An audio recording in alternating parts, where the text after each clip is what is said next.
Hello everybody, my name is Alex, otherwise known as Lexi, and welcome to the LJL Officially Unofficial podcast. I am, of course, as always, joined by my color commentator and my play-by-play caster, Initialize and Nymera. Now, you're going to have to listen to figure out who it actually is who. Yeah, well, I'm the color commentator. I'm Nymera. I'm that one. That's the way that links up. Now, we've joined the pieces. I'm Alex. You know who's yet. It doesn't at all help with the fact that we've got like our Twitter handles and stuff below, which is very, If you're watching the YouTube version and not listening on all major platforms that this podcast does go out on. Oh yeah, yeah. It's not everything. Not everything's YouTube related. Honestly, what century are you living in? This is the podcast generation, man. Lovely. But do you wanna now introduce yourself after you just kind of? No, I'm just gonna leave it there. Leave it there. No, I'm Sam Initialize. I'm. What the fuck? Yeah, I'm one of the casters for this little LJL Unofficially official project, and I like podcasting and doing these things too. League of Legends. Yeah. So this is a podcast where it is all about the LJL. What is the LJL? Well, it's the Japanese League of Legends League. We are currently still the only English speaking coverage of the league itself that we know of fully. The silence, I'm guessing I'm correct. Yeah, I don't think anyone's got that. No, there used to be one like years and years ago. Nothing anymore. Cool. So we are the only ones. So we are trying to bring you anything and everything that currently happens realistically in the LJL that we can get our hands on. We stream every single game. Obviously, that's why I have a lovely color commentator and a play-by-play caster. I'm going to keep messing it up because it's easier that way for me.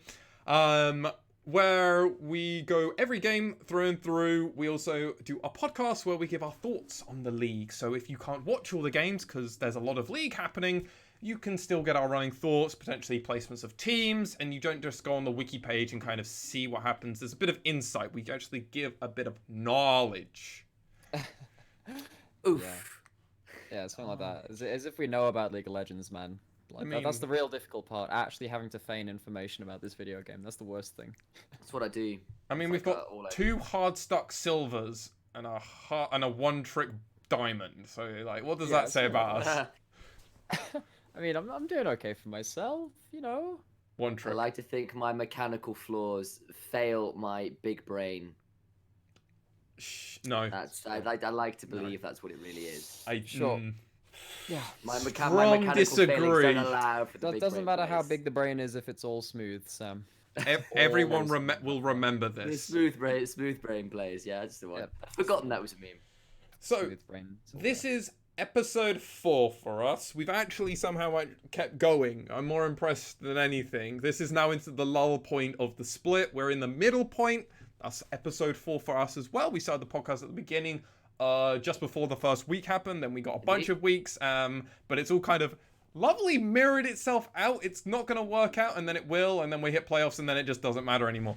Because no weeks for that one. And then once summer resets, week 1 we'll be on like episode 12 or something like that. Wow.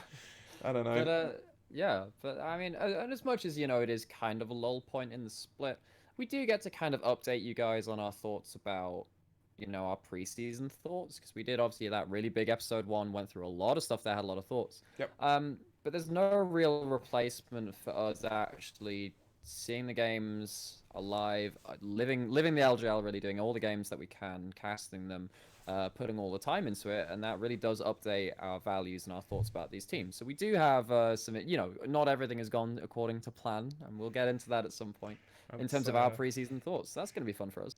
That's one way to put it for me. God.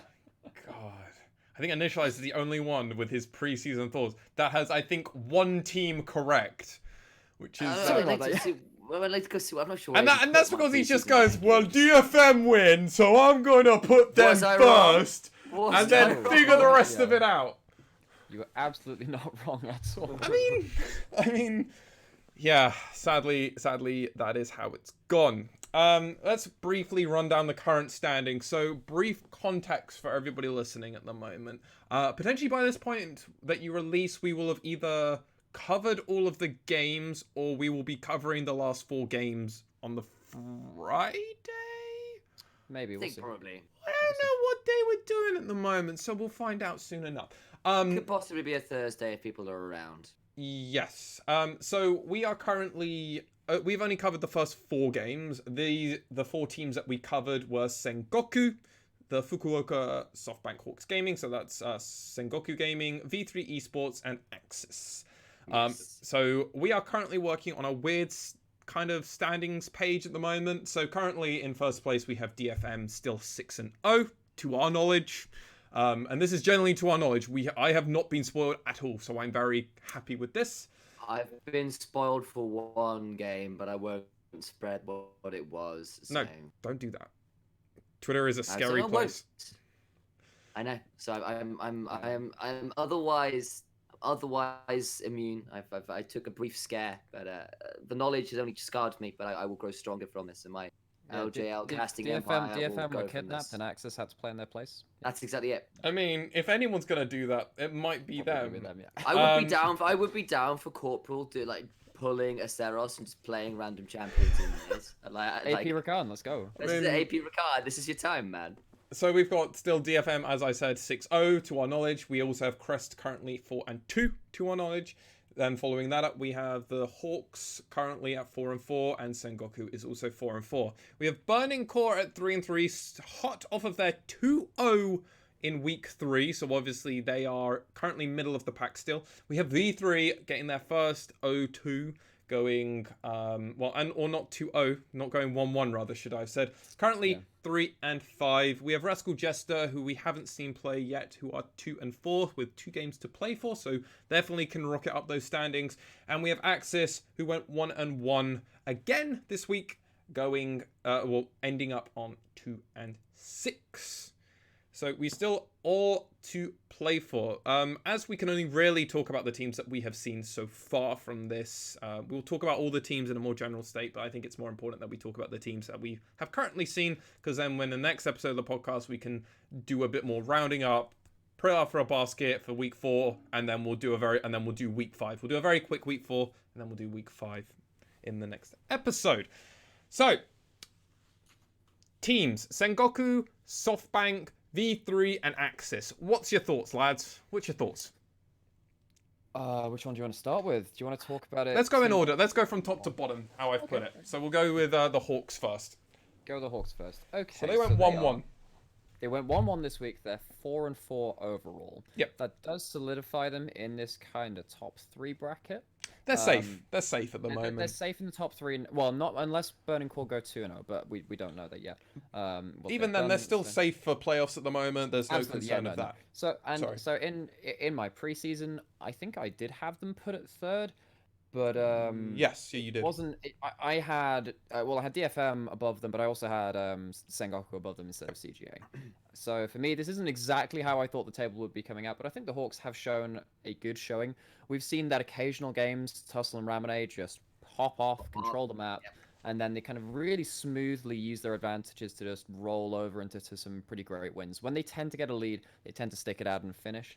The problem for them has been getting the ball rolling in some games, though, and this week we saw that again, actually.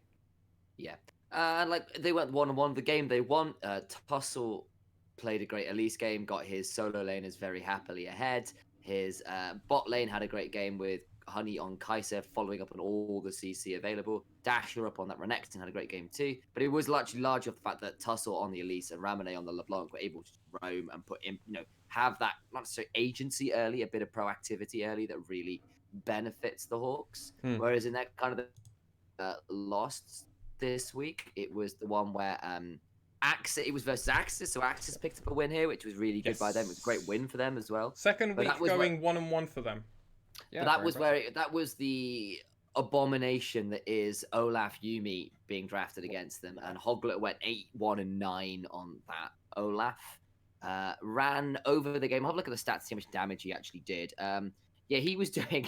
He did more damage than his Xayah on the Olaf. Yeah, but I mean, the thing is, the Hawks played like one really bad game, but then one really, really good game. So it's still very hard to judge their ability. And I still think a lot of it, as I said during the cast, leans on Honey. Honey had a really bad game 1, but then had a stellar game 2. Yeah.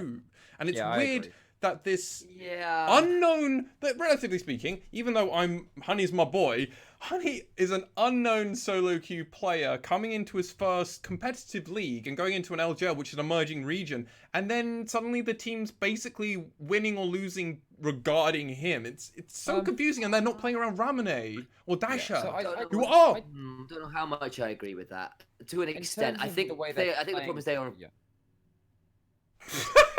You go on. I've got my own thoughts on this. Go, Alex. I thought I heard you keep speaking. Yeah, I don't necessarily think that they're like using Honey as their sole win condition. I think that Ramade's had a lot of priority in the draft. They'd love to get them a counter pick, love to get May. It's either a counter pick or it's going to be something like the Rumble or the LeBlanc, which are very, very strong priority blind picks. Whereas Honey has kind of been put onto. They've managed to secure him quite an early AD carry and something like a misfortune each time. But you know, I don't necessarily think they've been playing around their. Well, they seem to win or lose regarding his performance, which is the part of the game where I'm like, well, they might not want to, but they seem to be basically winning or losing regarding him. So I think that when they lose, and like, it's not like other lanes are pulling up their weight for when he doesn't play like the carry. No, I don't think I agree with that because I think Ramade's had some good games. No, disagree hard because when Honey goes 1-3, Ramune goes like 0-2, and it's like, well, so I think actually I think it's the other way around. Actually, I think the way it works with Honey is that when the game is on the front foot, he looks good, but I don't think particularly because he is new I don't think he's the person. He doesn't play defense on the front foot. Yeah, and I think but the other thing is I'm not sure the problem is on the back foot. I think he doesn't know where to position himself. I don't know. We've seen that when the Hawks are struggling in a game, Honey gets caught out more because I don't think he gets to position the way he wants to, and it is one of those rookie things where when you can get to pop off and look good and play aggressive, you look great, but vice versa when the game is a little bit tighter, when you are in a more difficult position, I think we have seen Honey get punished in those games. So I'm not necessarily sure that's winning or dying by Honey. I think it's more Honey living or dying by how the game is going. Does that make sense? I think that in terms of his playstyle and stuff, and particularly in the games today, right? So we saw a Misfortune game, and then we saw the Kaiser game, right? Those are the two that we covered. So he's not necessarily being the primary playmaker on those teams. No. Even the Kaiser, he was really following up more often than not. I think that great follow-up, don't get me wrong. Yeah, it's great follow-up, and you know, he's getting into the right positions. And I think particularly in that game, actually, that's probably the biggest question mark for my point that I'm making, actually, so maybe I'll throw that one aside. I mean, if you want to bring it up, I mean, I'm just sitting here like with a smile on my face. But if you look at the amount of plays which he made on his own as opposed to following up on, say, someone kind of jumping in first, I'd say that normally he was the guy who's kind of like cleaning up on the fights rather than being the one to initiate it, right? And Kaiser is built into that role, absolutely. Yeah. But there's certainly something about the role of the champion that you're playing, right? Because we see stuff like the Aphelios being like the big playmaker ADC, but more often than not, it's been Honey going towards the Misfortune instead. I think the real standout playmaker MF in the league has been Yutori Miyashi so far, and even then, he's struggled to really win games by being like pseudo playmaker Misfortune. But yeah, we saw like, you know, like we've seen some Misfortune set up Baron steals and all that malarkey as well. But often, Misfortune can't really be the person who's starting off the fight. So you do need your team to be able to set up the kind of the scaffolding around you so you can get off a good bullet time. Okay, well, with that in mind, I think it's worth us just going on to Sengoku, because we're going into a different topic here than the actual Hawks themselves. But I do agree. I think that's an interesting point. Sengoku, again, 4-4, right behind the Hawks. Weird week for them, frankly, for me to... I don't know what to think about it. Like, they didn't play poorly, but they didn't really do what I expect Sengoku to do. And they arguably also had and they had a kind of a weird week of who they played against as well, and they went 1-1 this week, by the way. They won both. Oh, did they go 2-0? They went 2-0 this week. Yeah, they didn't feel like they went 2-0. But that's kind of my point. So actually, I want to give massive props specifically to two players on this team. I think Yutori Miyashi has stayed alive. He didn't die this week, despite his team kind of being a bit messy. He went 3-0-5 on that Misfortune, put out pretty good damage numbers again. And went 8-0-1 on his Aphelios, given the second one versus like an Infernal Soul Elder Drake team from the side of V3 and still managed to pick up some amazing team fights in the base to keep them in the game. So great props to him. I think he had a very good week considering things were looking a bit dicey for his team. And I also think Apperman looked a lot better this week. He looked a lot more confident. He got a NAR and a GP, got to play for the side lane, wasn't put onto things like the Ornn duty or the Soraka duty where he looked a lot more uncomfortable. And his sort of side lane pressure was definitely significant. Yeah. And the thing for me is that this team keeps running hot and cold. Even midway through the game, they keep turning themselves on and off. We see players like NT played the Morgana versus V3, I think it was. It was versus Axis. Versus AXZ, yeah, and it was against Hyde on the Zyra again. And they picked up a Morgana into a Zyra Rakan. They were doing pretty well in lane. They managed to dive early. And then like they had this mid-game moment where NT just kind of died a couple of times on the Morgana, and there was a really awkward moment where he just kind of walks across mid lane and just runs into a Zyra. Oh, yeah. Immediately just dies, flashes anyway, even though the weird. auto's already in flight. That was pretty bad. But then on the other side of it, NT lands 2 bindings onto Corporal's Rakan and picks him off before the engage comes in. Blank then follows up with the cask, which then kind of seals the fight, really, makes it into a 4v5, and it kind of wrestles control of the objective control away from the enemy team. So then it's stuff like NT kind of being occasionally just really, really good, sometimes really, really bad. Blank is in a similar position. We saw on his Sejuani game, he very nearly threw the game by getting picked off just before a dragon. Actually, he was trying to go for scuttle crab on the bot side outside of dragon and got caught off because he didn't get the timing quite right. He thought that he'd have enough time to take scuttle crab, didn't, died for it, and then the dragon was coming up. So like all of these players besides Yutori Miyashi, I'm kind of sat here going like, I mean, they've very nearly thrown the game at multiple points. I mean, I think, and I wanna give him props. I believe initially I wasn't totally paying attention because he said match history, and then I'm like, ooh, I want to look at that too. Apperman, did you mention? Yeah, Apperman? I called him out. Yeah, I thought you did. I thought I heard that. I think Apperman is arguably their anchor.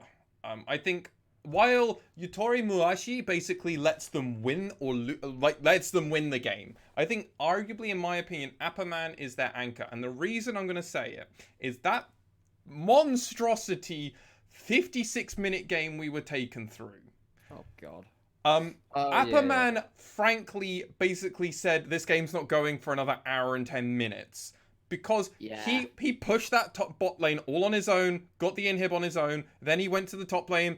While this is coordination, obviously, he actually, it does seem like he almost does stuff and his team won't even tell him stuff because they're like, oh guys, we should group and do Baron. And he's like, nah, fuck that, I'm gonna just...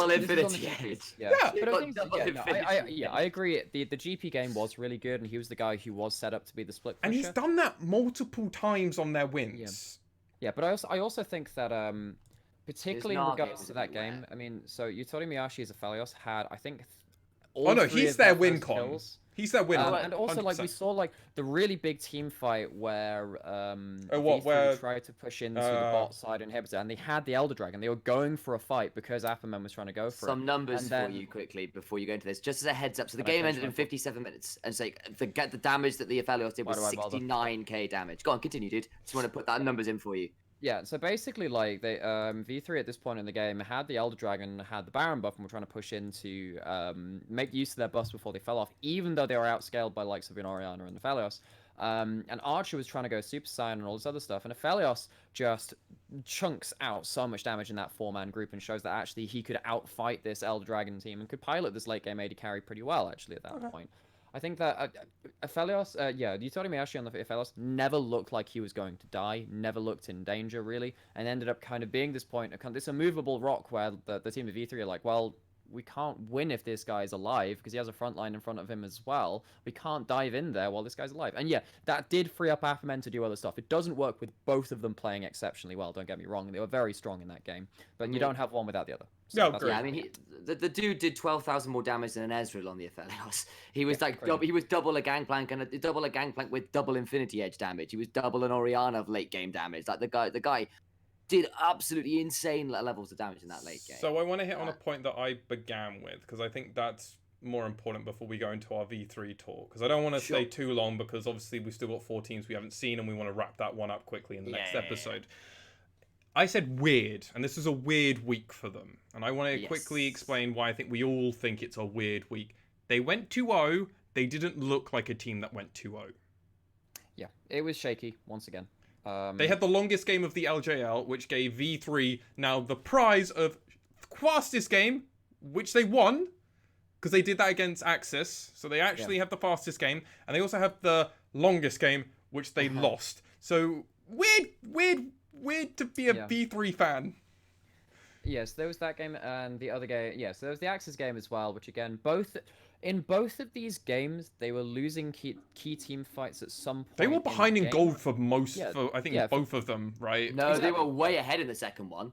They were 6K. So they were 6,000 gold ahead. Second one, yeah. They threw a 6,000 gold lead. They were behind. So yes, so Sengoku Gaming, Sengoku Gaming, they were ahead versus V3. They were 6,000 gold ahead and threw it down to being down 1,000 gold. But weird games though. Yeah. But then even in that game, they were ahead 6K with a scaling composition, right? Which means it's even harder to throw that game. But even then, when you're behind 1,000 gold, it's somewhat at parity because you have more damage on your carries and stuff like that. I think weird's the way to put it. I think it shows once again that they're not really set in terms of their win conditions. They don't necessarily play well to their team compositions. But they did get a 2-0 week, and wins do count, and the higher they are in the standings, the more safe they'll feel. They're even with the Hawks, which is a good standing as well, because if you asked me which of these teams looks better overall in the first couple of weeks, I would say the Hawks. But then, in this week, they came out with a 2-0, so who cares, right? Absolutely. Let's go on to V3 Esports. V3 Esports had arguably the saddest week, and they normally go 1-1. They're our 1-1 team. That is no longer the case. We now no longer have a team that always does the same record. I kind of feel bad for V3. I feel like this. We have DFM. Yeah, you got DFM. Yeah, but DFM, they're bound to get one loss at some point to Crest, probably. He says. Or AXZ. AXZ legit. I'm hopeful for AXZ now. Yeah, that's very true. Actually, they're looking good. Because I mean, frankly, if anyone's gonna do anything, it's either Crest or AXZ. Because every other team now, I'm outside of Burning Core. We need to see how Burning Core keep playing. True. God, weird. It's a weird time that I'm now like, yeah, Sengoku and Hawks are trash now. They're middle of the pack, whatever. Now, AXZ and Burning Core, though. Oh, wow. Yeah, they really get me going. So, V3, bad week for them. O2 lost to Sengoku and the Hawks this week. Right? I am right in saying that. Yeah, they did. Yep. Yes. I'm trying to do all of this off the top of my head, listeners, so do forgive me. It's been a long day for me as well. It's literally 12 hours since we actually were live. Over 12 hours. Oh, God. It's been a while. It's been a long day. It's 12 hours since we were... Oh, okay. I kind of feel bad. I feel like V3 actually deserved their 1-1 here. I don't know about you guys. Yeah, I think that individual parts of their team were playing pretty well. I think Archer on 2 games of Ezreal managed to do pretty well, but then they... yeah, it's fine. They drafted themselves into a couple of holes where they could stall games, but they were always kind of slowly bleeding out. And we saw that versus Sengoku. Yeah. Where they drafted themselves an Ornn as their They primary should have engage. won that Sengoku game. There was At one point, or probably. There was a point where they had Baron and Elder, and if you can't win with Baron and Elder, and a Cloud Soul, lost, yeah. At that point, I think that you can't say you can that just you can't FF lads after that one. Yeah, because I mean, so they drafted an Ornn as their only engage, and it was up against a Braum, and then the Braum shield would come up, and even though they had a Zoe and an Ezreal for poke, it never really forced out the door, and then they could just never get a clean engage. They got stalled on every objective, every buff that they got, and it ended up just being a slow bleed out where Apperman on this 2 Infinity Edge gangplank could kind of sadly, split down the wrap. Yeah, and then sadly their game 2, the Hawks decided they really wanted to play. And Honey popped off on Kai'Sa, as did Ramune as well. Like, the team in general all started just turned up and were like, well, I'm not having another one of those ones again. And just, I had more time for V3's draft in their second game because they had gone with it. They drafted a Yuumi with the Ezreal, which is a nice lane. But on top of that, they had a Skarner, which pairs up quite well with the Yuumi. They paired up with an Aatrox as well, which does... really appreciate the extra healing and the speeds up. So, on paper, seems like a decent comp. But problem was that Tussle kind of made... Boogie couldn't get all that much done in the early game. And Tussle found a number of good dives that, yes, went 1-for-1, but lots of waves and experience were lost. And then if I look at some of the bigger fights, that they found a number of picks around Rift Herald when Kaz stepped forward to contest. If you remember that first Rift Herald, Kaz and Aatrox stepped forward to contest. And then the Hawks go, thank you very much, pick up like 2 or 3 kills as a result of it. Yeah, and they get Herald the as Herald, well. And it's like just suddenly the game Wait, is like I a remember that massive one. spike. Herald was dead, and then they decided to fight afterwards, which was just the thing where I just... LS in my head is just like, why are you fighting? It's already gone. No, Go home. Wasn't this the one where like Aatrox was like hanging around like the blue buff area, got caught off by the Ramune jumping forward, and then just, like, all of it was very that's stupid. Exactly that. Yeah, I mean, like, and they got so it was basically 2 or 3 kills, Herald, and then straight to Infernal Drake as well. And at that point, the game's at that point, you can effectively call the game over. As much as like there are ways you can kind of fight back in like some very limited situations, at that point the advantage is definitely gone over to the side. But Hawks aren't Sengoku. Hawks can end a game very quickly when they get a head start. Sorry to call out Sengoku there, but the Hawks have always done it. When they get ahead, they don't lose. And there is something to be said about Sengoku not playing particularly snowbally comps, whereas the Hawks have played snowball style particularly. Yeah. Both of them are on a 4-4 record, so I guess they're kind of working out at some point, right? But, I think having stuff like the Kaiser and the LeBlanc, which are very forward-going champions, and the Elise as well, all 3 of these champions really kind of like allow you to press down the accelerator and kind of Renekton, Renekton as well. But yeah, I think particularly going back to V3, I think Paz had a rough week. He was on the Aatrox, and then he was on he was on the Ornn. He was on the Ornn and the Aatrox in these 2 games, and Boogie couldn't carry as well. Yeah, but I think for me, Boogie played pretty well on the Trundle. He did. And he played pretty well on the Skarner. Yeah.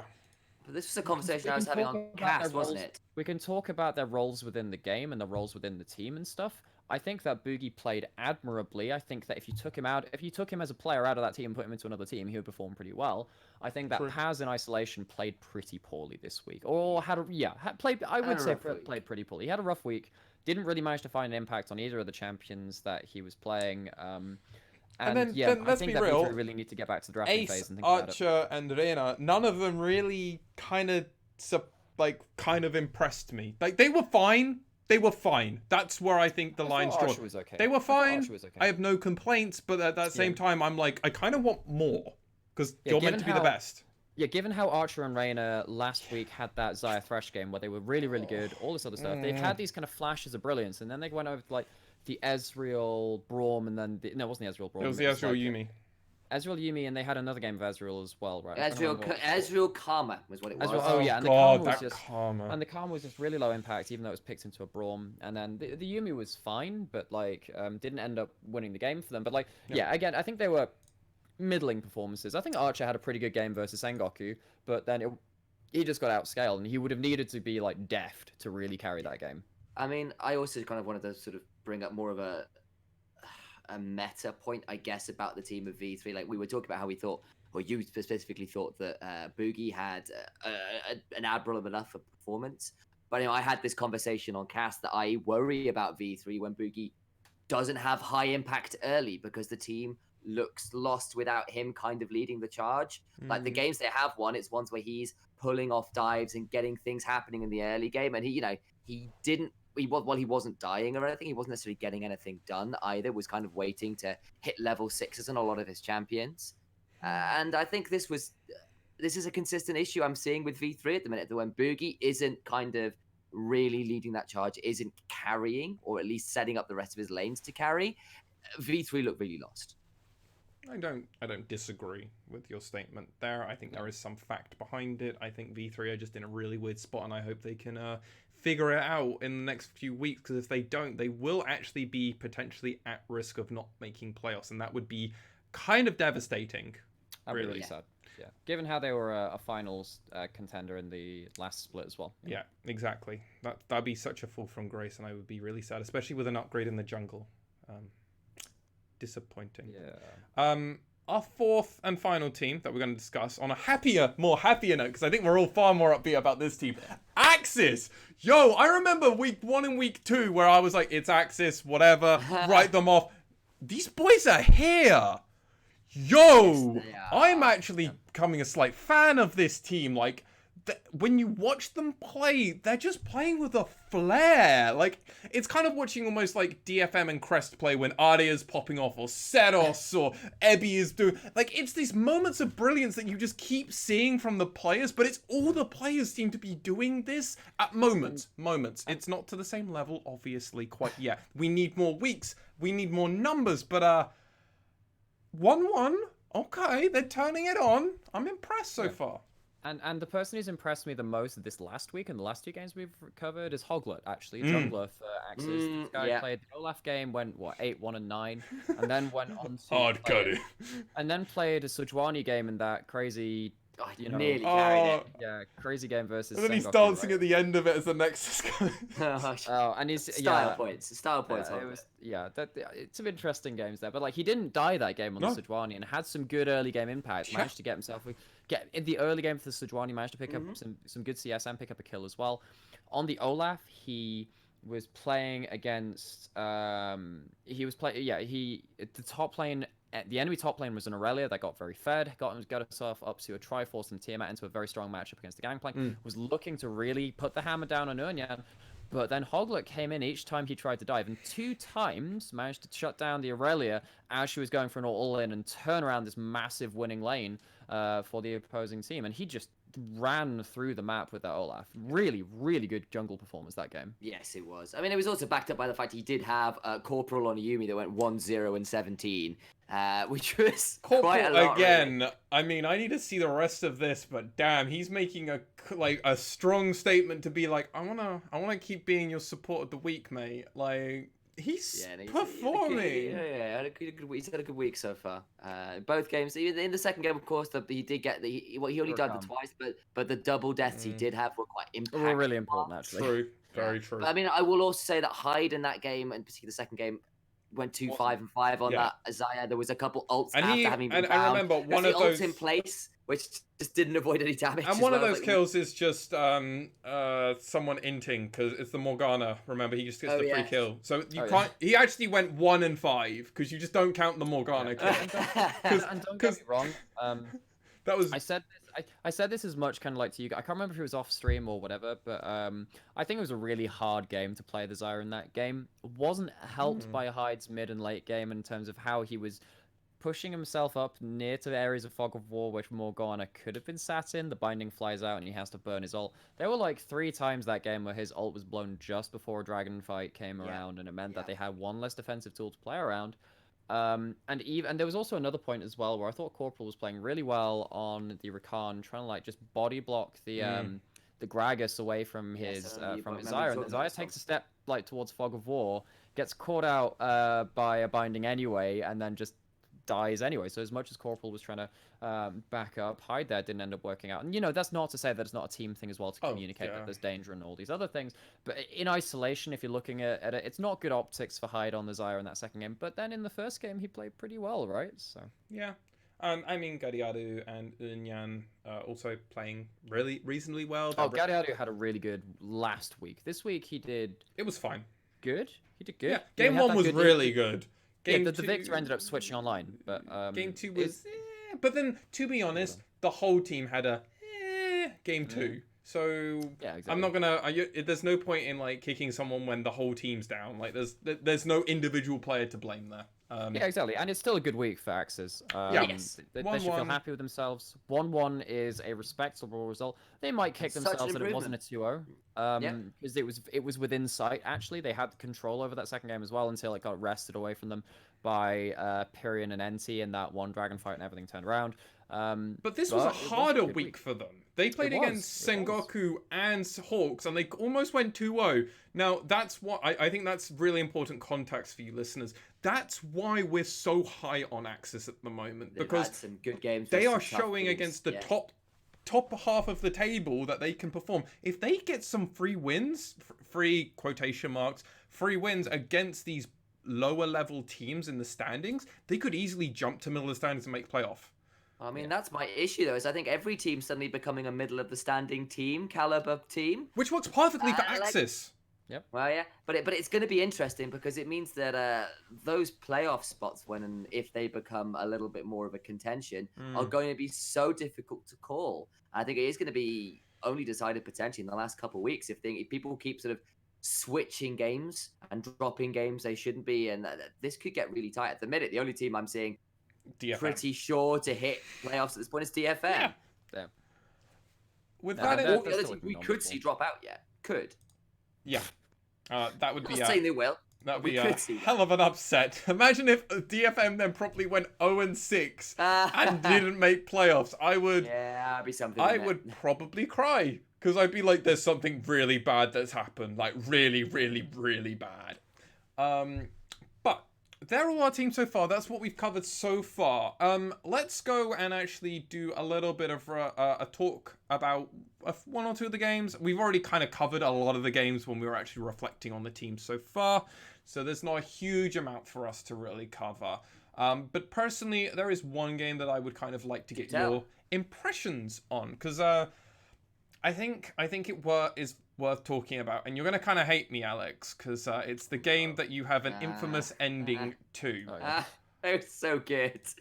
What the release me from the suffering? Wasn't it? Happened for Sengoku and V3? Like actually. Like, I mean, I hinted to it earlier that this was the longest game of the LGL. I need to check this because it was almost an hour long. It was 56 minutes long. This was 6:55. Yeah. Like, basically an hour. You can almost round it up to an hour at that point. We shouldn't be seeing games this long. Riot have purposefully balanced the game so it's not meant to go this long, and it went that long. Can you guys fill me in and just kind of also just de-stress about this? Right, okay. Yeah. So there were two things. Basically, so as a kind of a rundown for you guys listening who may not have watched the game, Sengoku Gaming were on the blue side. They were running with a Gangplank, Sejuani, Oriana, Aphelios, and Braum. Sounds pretty good. Your engage, though, is basically just Sejuani. Over on the red side, V3 were running Ornn, Trundle, a Zoe, and then the Karma Ezreal bot lane. So they had a lot of poke from that bot lane with a decent chunky front line and a Trundle to kind of nullify Sejuani's tankiness. But they're relying on poke.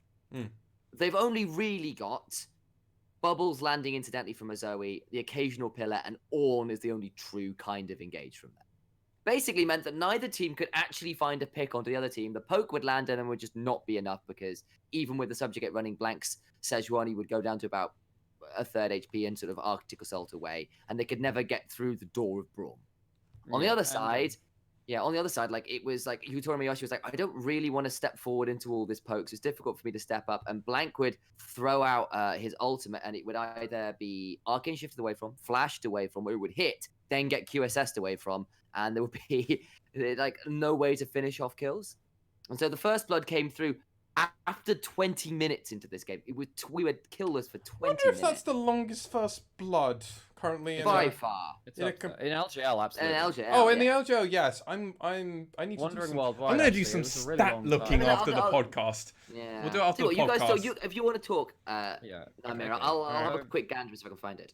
So basically, V3 in this game, they kind of put all their hopes onto Bubbles landing or Archer miraculously landing all of his arcane, Mystic shots rather, and just trying to just put down damage. But against the front line of Sejuani and Braum, that's really difficult. Gariaru didn't end up really landing those godlike Zoe bubbles, and then the game just really stalled. And it got to the point where Sejuani got herself a Warmogs, poke no longer stuck. The damage wasn't sticking onto her, which meant that the Braum never had to use his shield defensively, which meant that the Ornn ult could never come through as solid engage, which meant that actually the engage options of E3 were jack shit. They had absolutely nothing. So they had to wait for really big objectives to try and force a fight. And they ended up getting themselves a Cloud Soul, 2 Barons, and two Elder Dragons actually. Two. They had the max thing. Remember? They had like 2 Elder Dragons, 2 Barons, and then like one... Yeah, they had the Soul as well through all of this. And they had the Soul. But the problem was it was a Cloud Soul. And the Cloud Soul really isn't good in terms of combat stats. Yeah. And it's not it's very situational as to whether you have any combat stats coming out of that. Well, in terms of combat efficiency coming out of that as well. Because occasionally Ezreal can use it pretty well, fire off the True Shot Barrage, and then start running forward with the extra move speed, trying to, you know, get into position, get a little bit closer to you before firing off the Mystic Shot, meaning it's more likely to land. But it didn't help for most of that team. It did kind of help for Boogie on the Trundle, who could kind of pop Subjugate and then kind of run around a bit. But you're going to be CC'd for the most of the duration that speed buff comes on anyway. So largely, it does nothing really. Oh, sorry. Oh, sorry, go. No. I want to actually go on that point you raised here, because I think it's an interesting conversation. Do we think V3 can win that game if it's a different soul? If it's Infernal, yes. Infernal? Infernal or Ocean, one of those. Ocean, Yes. Okay, yeah. so I think they those kind two of could be lost like- to a coin flip is what we're saying here. Hmm. Because theoretically, right, you guys can see where I'm going. I love doing this shit to them because they fucking hate it. Let's just say they happen to get one of those two. Or even Mountain, right? They literally lost a 1 in 4 roll, okay? I think Mountain's a bit... So you're saying as well. Mountain's probably less likely... Ocean or Infernal, I think yes. Okay, so anything else is a bit dicey. So, in theory, the game goes the exact same way, right? We're living in Magical Christmas Land. And this is Lexi's Magical Christmas Land. The game goes the exact same way. The early Drakes make close to 0 difference in the early game. Let's be real, it probably doesn't. 20-minute till first blood probably doesn't affect anything. Rather confident actually saying that, because it's 20 minutes. Yeah. If it's different, V3 win? They actually get the game they deserve to win, because they have the Infernal, they have Baron, and then they have something, and then they get Elder Drake? Can I go on this one just at first? Sure, go for it. So, you've got to remember, so V3 picked up the first 2 Drakes. And then after that, I think it was first 2... Let me just see what the order was. So, yeah, it was first 2 Drakes. And then Sengoku Gaming, after those first 2 Drakes went down, made sure to take the next 2.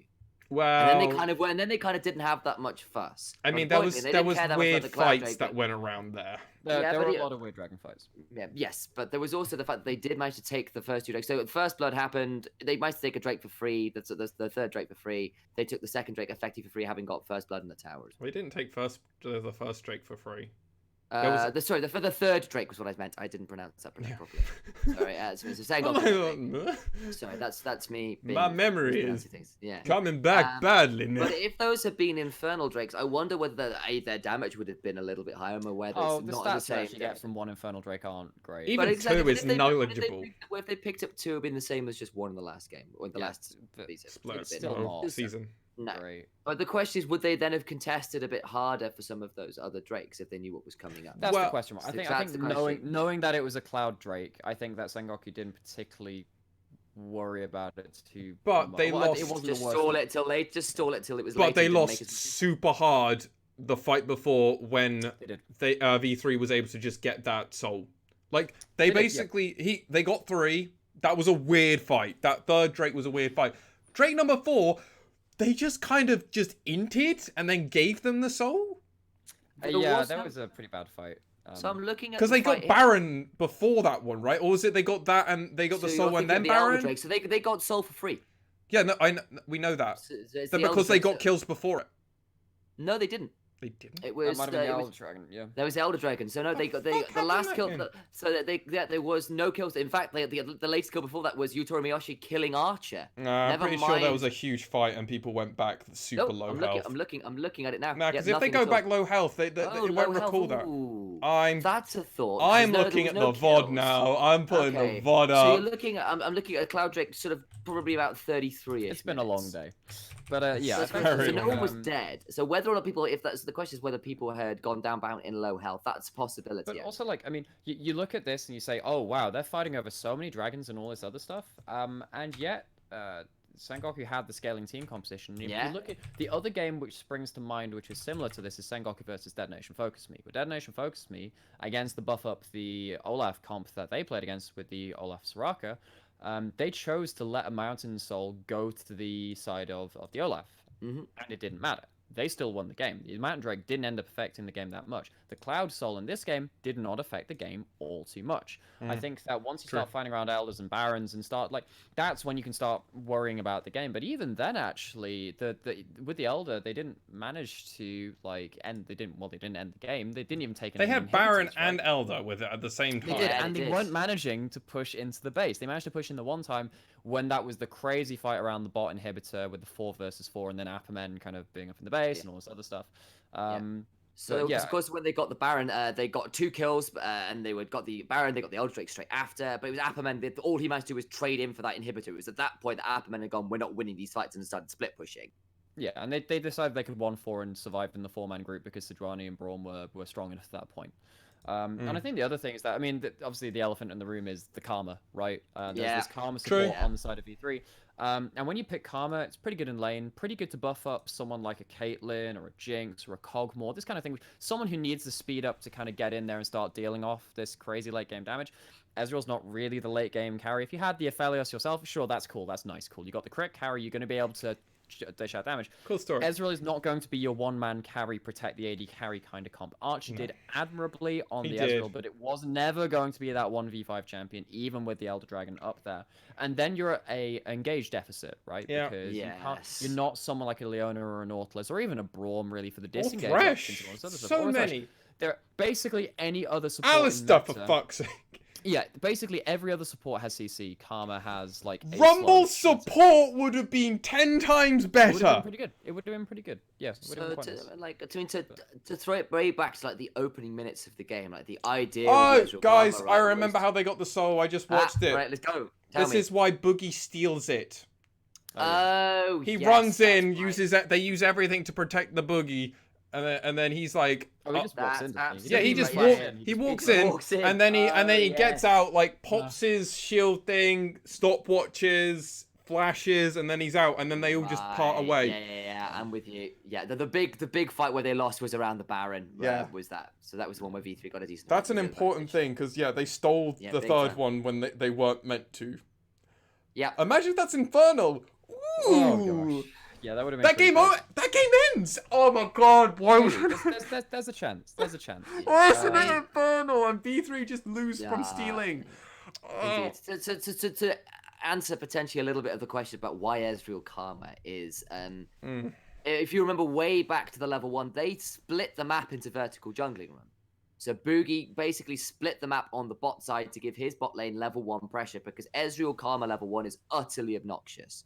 RQ from the Karma and just Qs from the Ezreal means you can to break that lane for good, but they just never managed to pull it off. And actually on the top side, Apperman on the gangplank got a free lane and 30 CS as advantage. And also what happened at the level 1 was that Braum started shield and denied the damage from the RQ from Karma, so it just didn't matter, actually. Yeah, that was the idea, right? Was to get that poke advantage. And Karma was picked into Braum. Yeah, right? No, I think Karma in isolation is good into Braum. It just doesn't work in the team composition particularly well. I think if you pick like another mage support, something like Zyra would have been really good this game. Soraka doesn't. Yeah, actually pretty okay as well. But basically, you want something with a bit more. What we're gonna say? Every other support. Oh, pretty much. I think Karma's okay, but doesn't give you any hard CC. I think that Soraka would have been okay. Does give you that little bit of healing throughout the team fight as well, and is somewhat of a hyper carry. Not necessarily. You can also put a Morello on her, and then come late game, it's fine. Oh no, not Morello on Soraka. Oh yeah, you can use on Soraka. That might be your silver dark technologies. I mean, in a 50-minute game, we get that kind of money going on supports. Oh no, but then you want to get yourself something like an Athene's Redemption. Yeah. Oh yeah, now we're talking. All right. You get all that kind of stuff. So you're going towards all the heal items, like whatever. You see that in solo lane. You're not going to see any different in support. But basically, I think that Karma ended up working against them in the late game. Yes, I agree. And they eventually just had to fight 4v5 because the Karma couldn't really commit much to the team fight. The Boogie got to level 18. That's how fucked this game was. When the junglers get to 18. There was a point when Reyna was level 13 to Apperman being like level 18. It was like, and just a barrel was making the Karma have to like back, basically. I mean, yes, she ended the game level 17, but at that point it was just too late. Oh, it was so gone. So gone.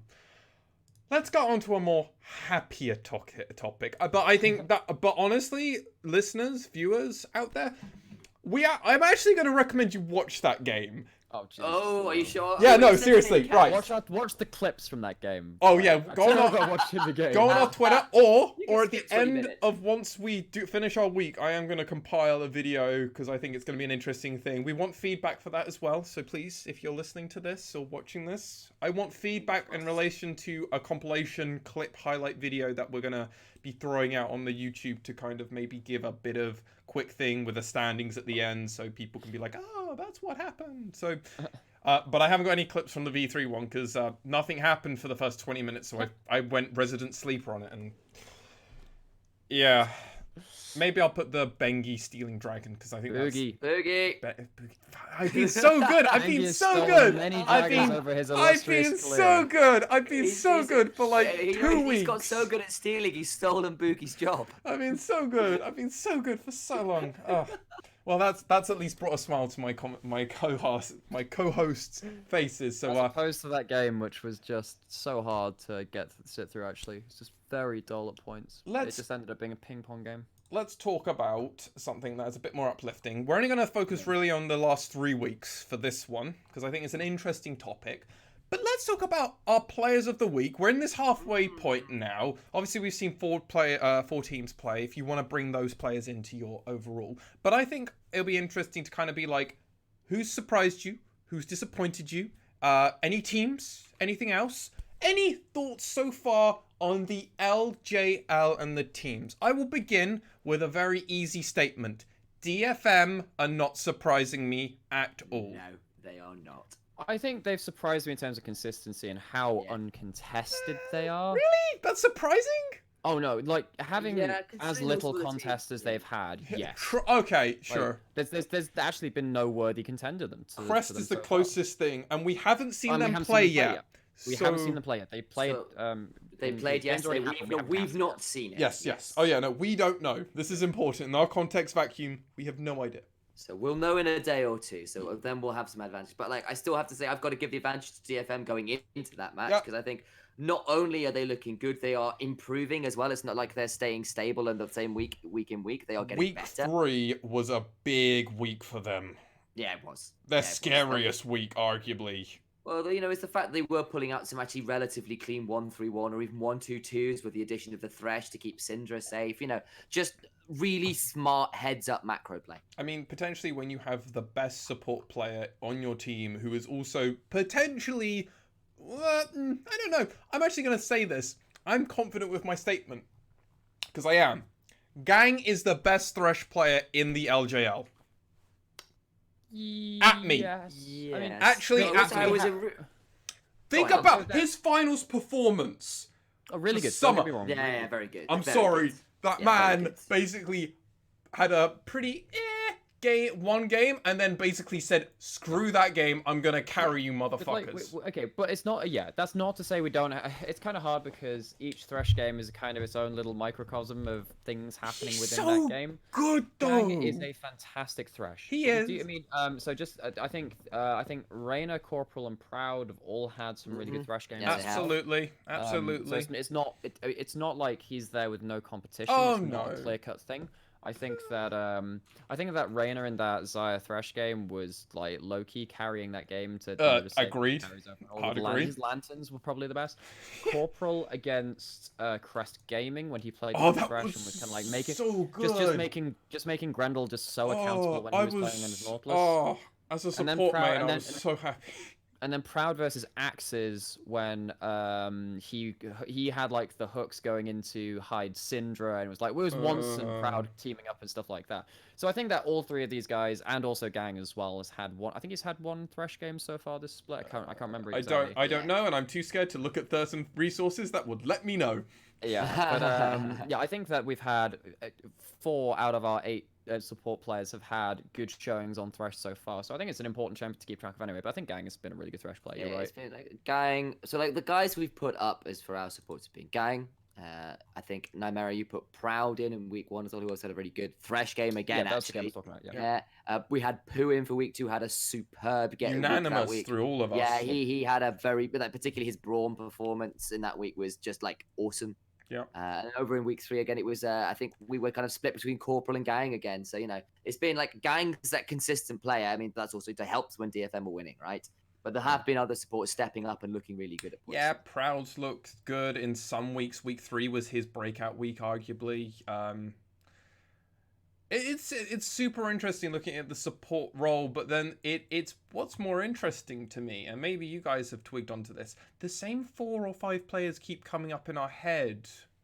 I know it's only an 8-team league, but it is interesting to me that so far, looking at like the other supports, they're not playing poorly. It's just they're not kind of matching that same intensity. Yeah, it's hard to kind of pinpoint it, right?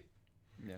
I'm just running through the rosters of everyone there, and I do have, like, I mean, I can give some shout-outs to, like, the people who have, like, really impressed me so far, if you'd like, just kind of running Yeah, through sure, all yeah, the that's stuff. the idea of this. I think in particular, I think Galliardo, Corporal, Rayfaki, Arya Gango, the whole of no, DFM, they don't Ray count. Farkey when he doesn't play Darius.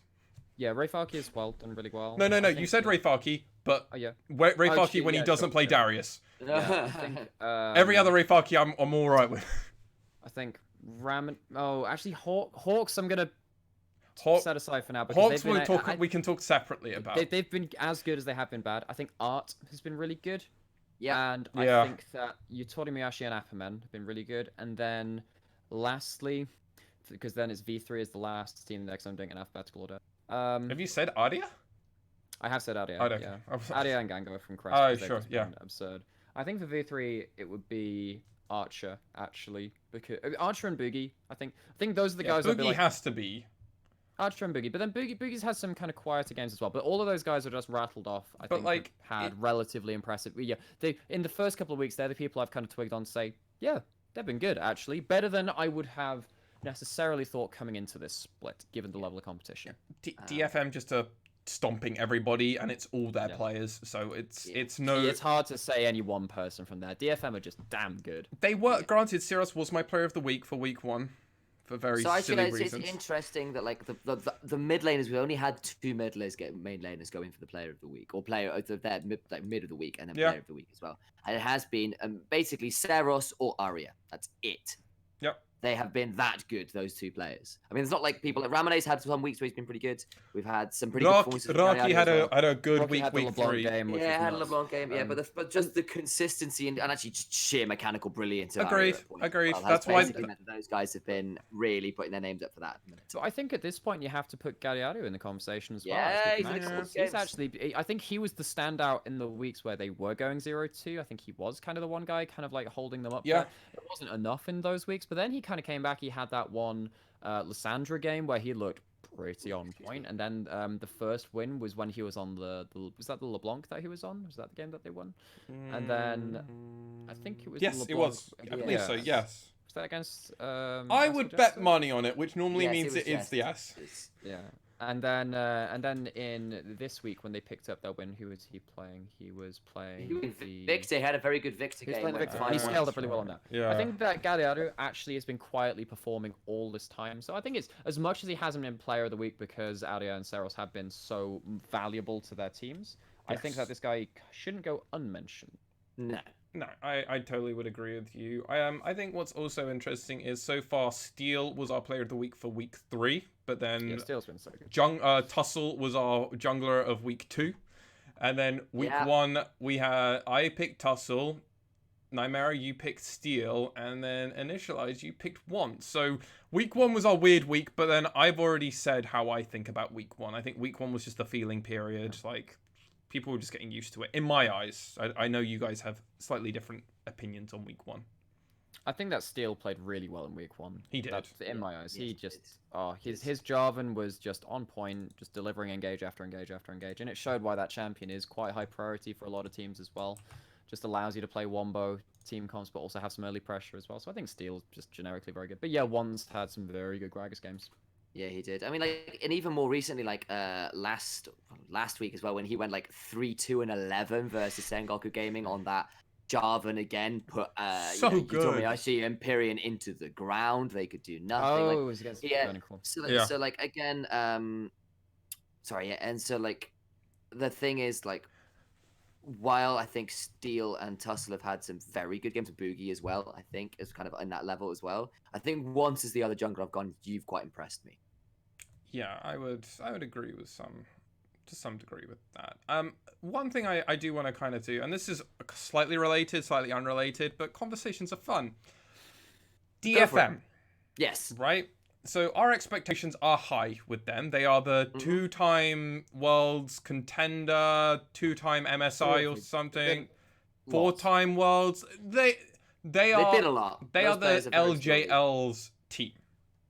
Yes. Put it bluntly, when anybody thinks of the LJL, they're probably only going to think of Siros and Ebby and just DFM in Utapon. general. Yeah, Utapon. I was just, yeah. The whole lot. The whole lot. My expectations and reasons why, if they make it to my player of the list or player of the week list, is because they have exceeded my expectations. If they don't meet my expectations, they're not even considered. And I don't know if I'm being too harsh on them. And I want to kind of get your guys' opinion on that. Because if they don't win, well, they're not doing what I'm expecting them to do.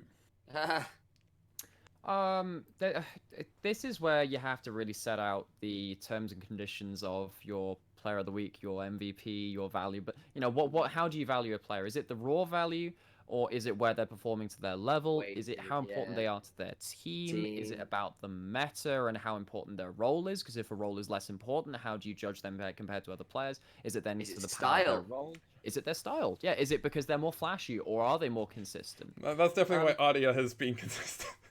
Ardia, I think, has just been popping off in so many different. But it's been so flashy. Oh, he's so good. But he's been popping off in multiple metrics as well. You know, he's been up in a lot of gold, up in a lot of kills. No, the guy's just been, and he's also been the win condition for his team. So in terms of the valuability, this guy has been winning for his team. So when you're bringing this argument to DFM and you say, well, okay, are they actually exceeding my expectations? That is a very valid reason to say they are not in, on form, stellar performance and all this stuff. So maybe they're not like my player of the week in terms of their overall form. But for me, like just their raw value and how they've been playing as a team, you have to consider each of their players each time. I mean, every single time I come... Oh, yeah, no, 100%. Every time it comes to player of the week, normally a day or the day of the podcast, I normally sit down, I look at all the standings, I look at all the scorecards, I maybe reflect on a few of the games.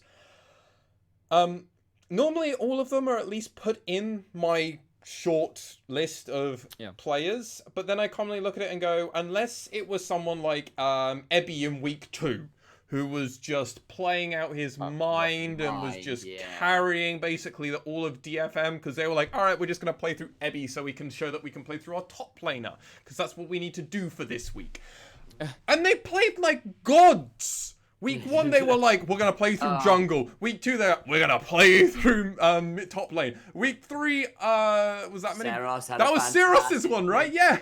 Oh, my days. So it's week 4, just them going, so now it's bot lane's time to carry. And then we can play through all of our lanes. And that'd be a statement to make, actually. I mean, if they... Oh, I'm so excited now to watch the rest of the game. But also, it would be versus Gango, right? Ooh, like, who has been the guy who picks up the Draven, sticks on that high-heeled Mecha Kingdom skin, and goes strutting out onto that rift looking to put his name on it, right? Like, that is not a player who's afraid to go 1v1, or rather 2v2 in that bot lane. And, yeah, I kind of agree with you. I think the thing is with DFM, though, is like, yes, I think there is something to be saying that, players inherently look better when they're winning, right? And it's the reason I tend to, like, when teams are losing, I tend to just make sure I'm not basing things on a results focus and actually see, within the game. Yeah, you don't want results orientated thinking kind of going. Well. Yeah.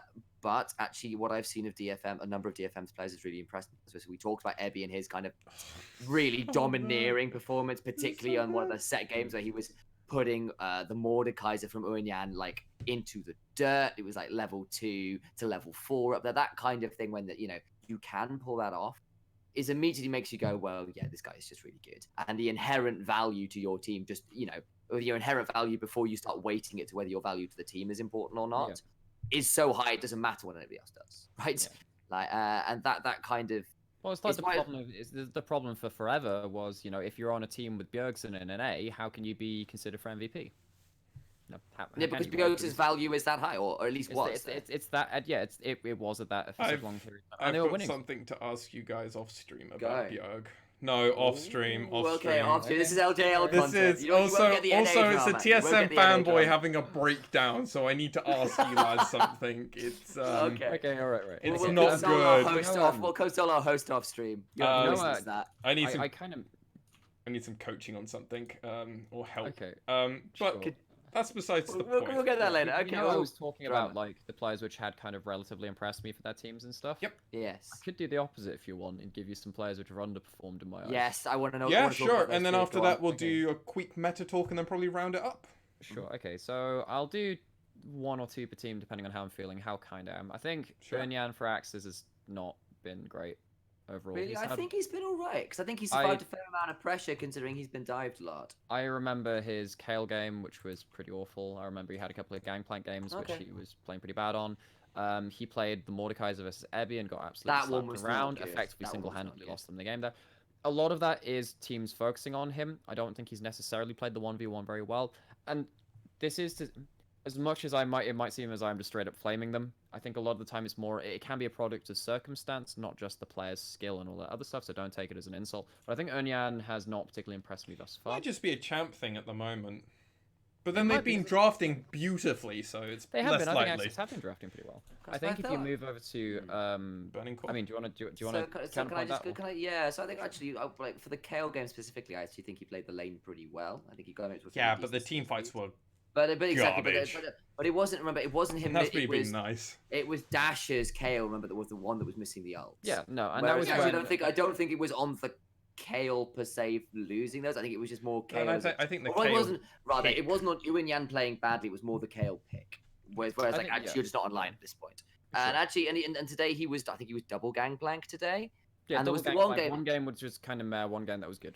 Yeah. Well, And part- the game that was met right, like him and like it was into the like it was Dasher going full aggro onto the Aurelia, and Aurelia. still because Dasher went so hard on it, actually. No, but he Hopefully played the managed to pick up 1v1 some badly kills. as well. Yes, no, that's true. Like I said, that game wasn't particularly good from him, I grant you. But that's like one game where I've gone, not sure. I mean, Yeah. I don't want to bring the match history. So, but Nightmare- yeah, and the Mordekaiser one wasn't great Amara, too. Like, who's the next player? Who's the next player? For me, it's Yuhi on Burning Core. I think that this Yeah. guy's been relatively quiet in a quite Yep. and this one's quite difficult because obviously we. I almost talked forgot in the about last- him. I feel And terrible. that's something to say, right? That's something to say because I know actually the all rest of rating- Burning Core. It's just yeah. Yeah, and I think that Yuhi's even though he's been put quite a lot of times onto Aphelios and the like, or Misfortune and other stuff, he did have the one really good Aphelios game. Yeah. Ended the game versus Sengoku, crazy stuff, with that 4-man Graviton and all this other stuff. But he's been quiet, and for me, being quiet when Agree. actually the rest of the league's actually been quite loud and brash and had all these crazy weird plays going on. Hell, even That's we a still bit have of a loads to question talk mark. about for the Sengoku V3 game. Like, even though it's a Bible thump, like kind of rough Resident Sleeper game, there's still a shitload to talk about.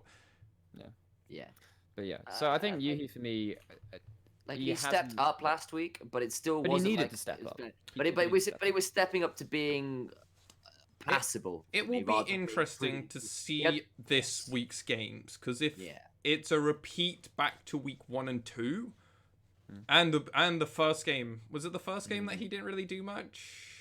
yeah, I think Yeah. so. Maybe. So we've only seen him have one game. While he might be coming back onto the stage kind of hot off of that game, relatively speaking, nah, Need to see more. we need to see more. I agree. I Yeah, really I think mean, that's a like, very smart one, no matter. I'm Then- still keeping my eye on Hyde from Axis as well. Like I think he's had a better couple of weeks, but his positioning is sometimes scared. Oh yeah, true. Yeah, no, Yeah. that is something as well. I mean, I think Hyde's positioning has been not. So I actually kind of phased over that a little bit. Yeah, I think that overall We he saw- has been propped. He's been propped up somewhat by Corporal in lane and then in Corporal's team been fights as well. fantastic. Yeah, though, he's like been really oh good. my days, been really impressed. Yeah, and I think that it's weird because actually Hyde had some really good moments on Zaya today. Actually, Yeah, he had did. the first game actually he was like doing some work. The second game as well, when he got dove and then also the kill onto the Morgan. Also, Yeah, it was a like, great flash the, out fir- for the the room, first right? the first dive, like he played that mechanically fantastic. It's just that after that he kind of ended up losing his team a lot of pressure because of some decision making he made on his positioning, right? So yeah, I think Hyde is also a bit of a question mark. But then Axis did have a rough first 2 weeks, and it doesn't look good for him in that regard. And, as and well. exactly, True. and he has been, and they, the team has been stepping up, and hopefully some of those sort of like, if you can take some of those sort of mechanical outplays where he can kind of make the right, he kind of has the information to make the decisions, and change that into like moment by moment, or rather like larger Step by scale step, thinking yeah. about like, well, can I be in this lane at this position? Where is Morgana gonna be? Like some of those more critical thinking Just skills. awareness, yeah. Yeah, I'm gonna- and like, I'm gonna that move could on be to- that could be a bit better. Yeah, I'm going to move on to the next one. So Crest, who's the next Alphabetically? I mean, Grandel this and one, Yoshi. if you've heard us talking about this, if you've heard us talking about Crest, it's Yoshi and Grandel. These guys have largely been the guys to not. So the reason we talk Well, the about reasons they Aria lose a and game Yeah, and the reason we talk so much about Aria and Gango is that they kinda have to carry these guys on their team. Grendel has played a lot of Nautilus. There was a game where he played Nautilus with a Callista. Didn't stop him dying like 8 times or something. Oh no, that might have been the game before. But No, like, he had did that week one. where- That was exactly it. I'll put yeah. so he went 2, 5, and 3 in that game. Oh, what was it? The game before he went 8 deaths or something. But yeah, Yes, he so I went think 2, that 5, Grendel. Yeah, so Grendel has had some rough games, even on some pretty tanky supports. I think that Gango, as much as he's been really good in lane, and Grendel has had some good moments as well. Has largely it's been fine. He's been the Hachani player who's kind of like walked up and randomly died, but occasionally that started off the fight, which wins them stuff. But it's not because of his involvement that they win the fight. No, Yeah, so I mean, if he went 3, 8, and 11 in the other game. Nap is safe. You can put Nap in the top lane. He'll do his thing. He probably won't lose, but he probably won't win. But if you give him a bit of help, he'll be good. Yeah, and his Cho'Gath's good. Exactly. Oh, his Cho'Gath is very fun. But it's also nice to see a team like Crest, who is very reliant on their mid lane and carry, able to let their top laner flex into a utility role. Yeah. But then he can do that. It's just sadly Yoshi and Grendel are kind of doing the same mistakes in a lot of games. Which is the serious positioning issues. Yeah, exactly. But like the three members of the team aren't doing that. It's 2 members of the team which are doing that, which is which arguably, I mean, this is a hot take, so I'm definitely gonna get some might get flamed for this. If they weren't doing that, they could potentially be undefeated going into this match against DFM. I think that potentially. I think that particularly with the impact that jungler has on the early game, having someone like Yoshi who has somewhat struggled. Imagine if Boogie was Yoshi. Yeah, exactly right. If Boogie was on that team, he'd probably find a lot of ways to unlock. 6-0. Yeah. Maybe. Maybe. It's so relative. Magical Christmas Land and everything else. Yeah, and we can talk about some of these teams and say, ooh, what's the roster change that these guys want to make at the end of the season when we kind of get towards players and all that other stuff. But I think that Yoshi, on the whole, his pathing has suffered a little bit. He had one week where he did pretty okay on Trundle. Yeah. Found some ways into the top lane and into the bot lane and all this other stuff, but overall, he's struggled to impact team fights. He's often been 2 levels down in the jungle. He's found it pretty hard to stay relevant in games. Question for my co-hosts. Was it Yoshi that did the amazing pathing where he found out where the opposite jungle was going? No, that was Hachimecha versus it was Baby versus Hachimecha, wasn't it? Or one of those. That's bad. I knew it was a good team versus a weird team, and I wasn't sure if Crest were the. Oh, sorry, was that versus Yoshi Steel? having a moment of glory? In the finals. In the finals. Yes. No. This was in this week, in the last few weeks that we've had since we've been covering the LJL. Oh, I'd have to refresh my. Oh gosh, I'm going way back to that really amazing. No. I'm talking about like last week or something. That's like 12 games ago for us, so that's plus all of LCK, LCS, and LEC. So we've got. So what were the champions involved? I can't remember. I think it was That's Prague. right. I think it was Pragas. Like, I don't even know. I just think it happened. I think once again I'm gonna skip DFM and SoftBank. DFM because they're just so dominant, and then SoftBank because they are just as good as they are bad. We've talked about them a little bit in the team rundown. But in a different way to Sengoku.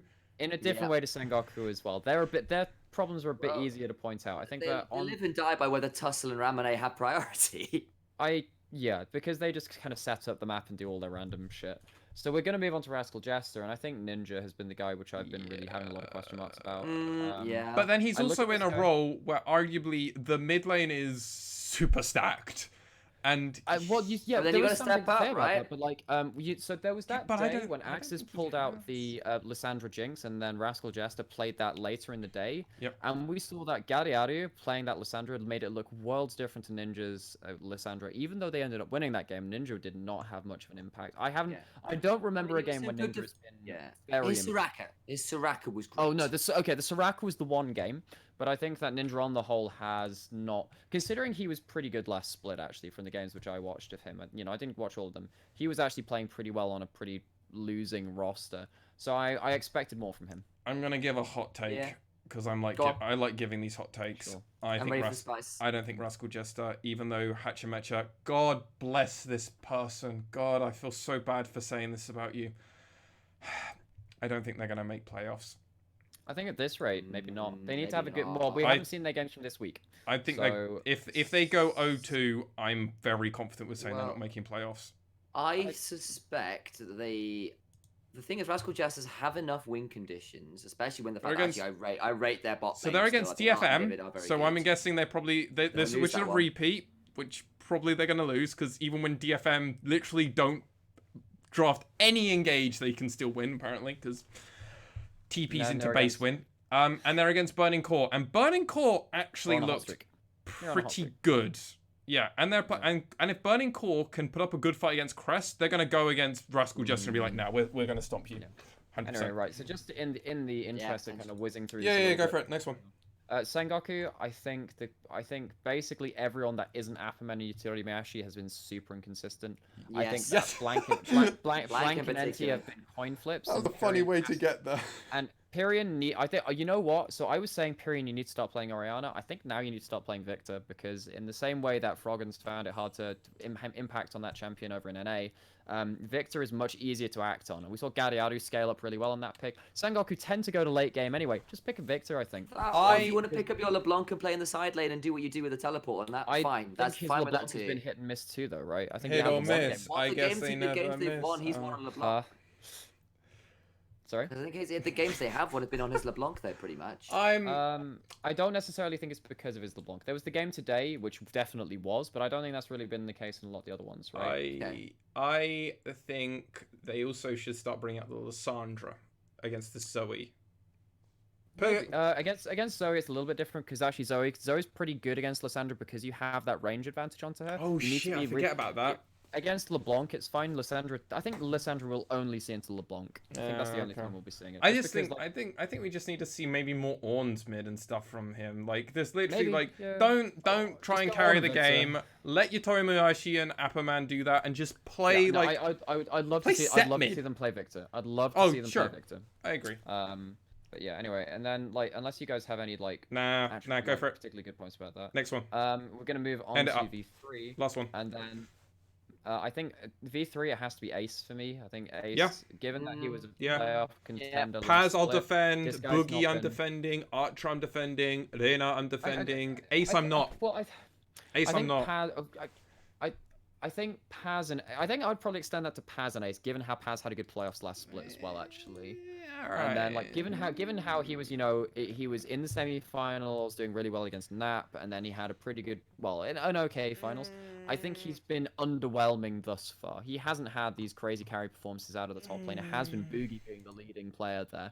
Ace has been quiet. I don't think he's particularly had too many pop-off moments. He had even the Nocturne game, which was fun. He was the guy that was dying quite a lot on that Nocturne. Oh, It yeah. wasn't him making crazy plays. Okay, so I mean, the dives were nice, but okay, so I don't 100% agree with Paz. I am going to defend him here.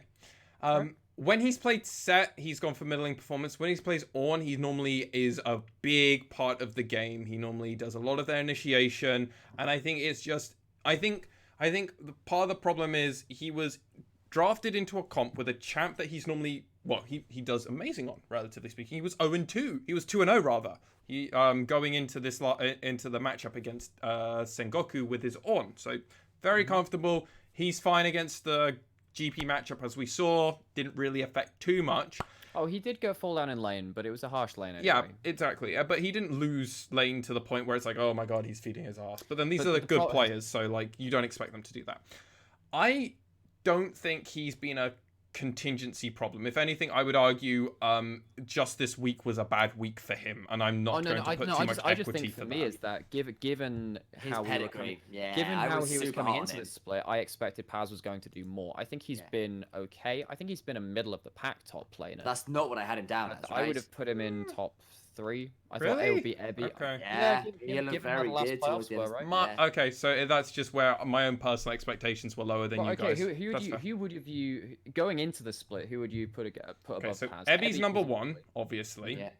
But then Of- coming into the split, Yeah. So Ebby's obviously number 1, right? Mm-hmm. I've got Nap also as a very high number 2, right? really. But the thing is that Paz beat Nap Nap in the very semi-finals. handily. That's beside the point to me. Different patches, different game, whatever. Okay. So Ebby, Nap, and then I was very hopeful for Dasher.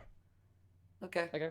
That was my 3. And then after 3, we've got 8 teams, so it becomes very middle of the pack after that. Like, that was my expectation. Yeah. Honestly, in the series, Paz actually, while he performed very well, when he played against Ebby, I was like, this guy's Yeah, no, I get that. I think Ebby the thing with Ebby does that to everybody Yeah, in this league. but like to everyone. Everybody in this league.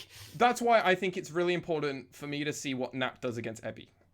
Yeah, it'll be interesting to see. Well, no one's contested Ebby yet, right? Like the last one, actually, that's a lie. Ray Farkey did because Tussle and Ebby got way too big for them. Oh, my current tier list is like just Ray Farkey, Ebby, and Nap now. Like my tier list is just Ray Farkey and Ebby now. Well, I think right. I will say I think Apperman when he's on an aggressive Apperman's side great. champion. When he's on something like his own game, his Soraka game were not good. No. But then, did the rest of the team have a great game? No, but I think. But he's a big part of how they win their games. Well, exactly, which was my problem, right? Like when your Soraka wishes late, when your Olaf is running in, that is not good enough. But then that was a comp that I said to you guys they should let Apperman carry the game, and then they let it to go to the jungle, and I was like, well, they've lost. They lost in Champ Select, and I even said it to you guys over the comms. I was like, they've lost over in Champ Select, and then and then 30 minutes later, I'm like, well, I told you. Well, I think DFM were very intelligent. Well, DFM were very intelligent in how they drafted it into that comp, and I agree in that Apperman is a very different beast when he's not on those champions that play on the front foot. Yeah, weird one. Weird. Yeah, no, that's effectively all of my guys, which have either exceeded my expectations or been a little bit disappointing. And that's kind of me calling them out. And you players that are in the middle of the pack, step up or don't do worse. I think that's what we're saying. Do the thing. We believe in you. Do the thing and reach our player of the week, not boomer of the week.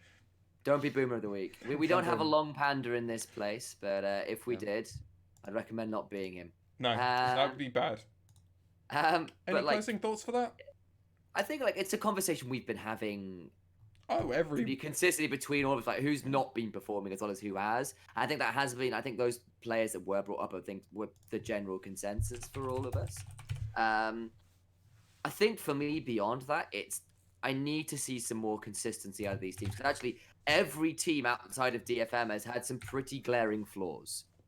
And when they've lost, it's kind of been when those flaws have been largely exposed. Yeah, I think every team has definitely exposed their flaws. Like Ray Farkey arguably was potentially arguable, very exciting new top player. Well, not new, but obviously exciting new start. And then plays his comfort pick and then ints it. And it's like, well, don't play that again, buddy. Just keep playing everything else but your comfort pick because it's weird.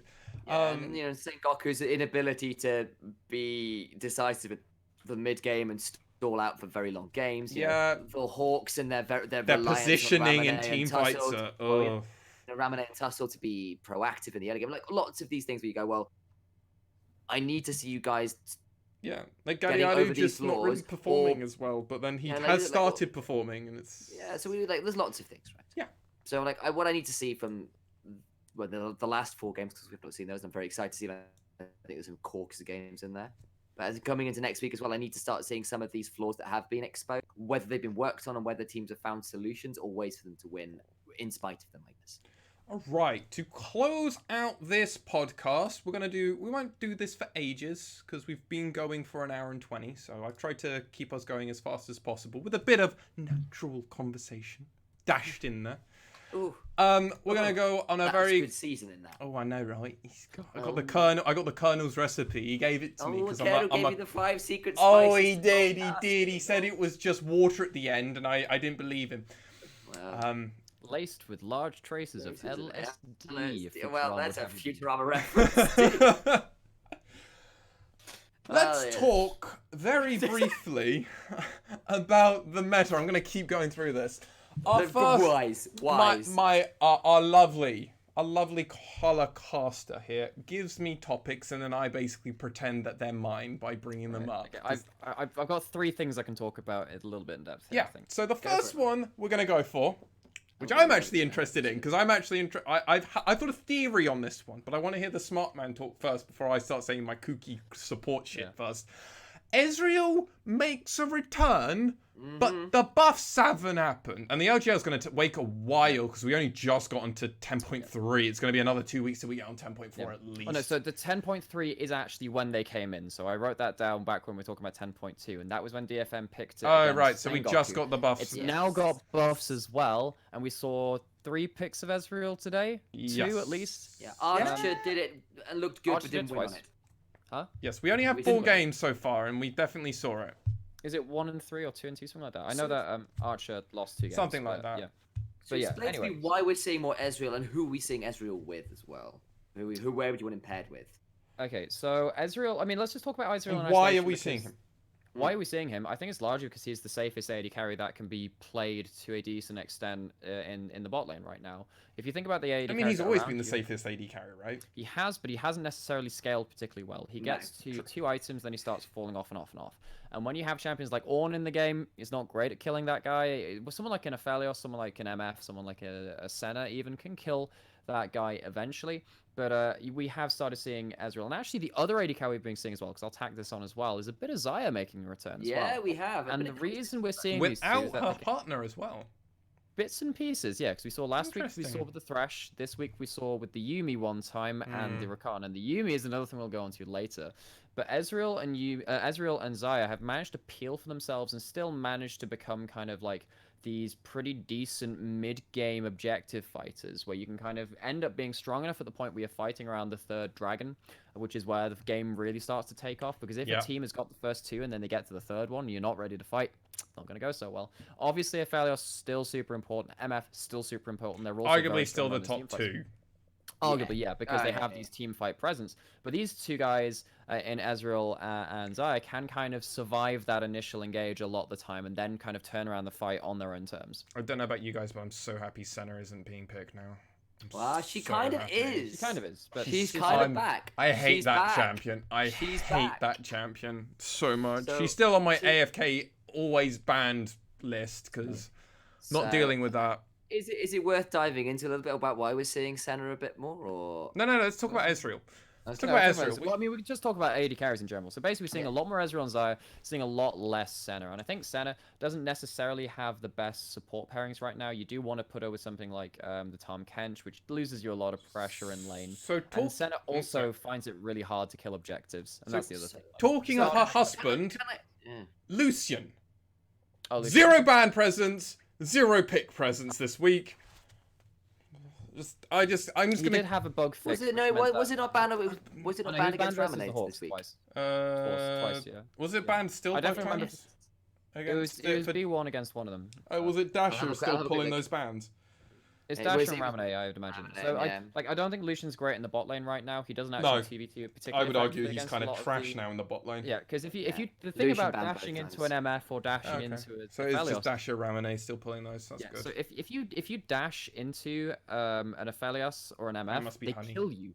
They Yes. kill you. Yeah, You oh, yeah, can't no. dash into those champions.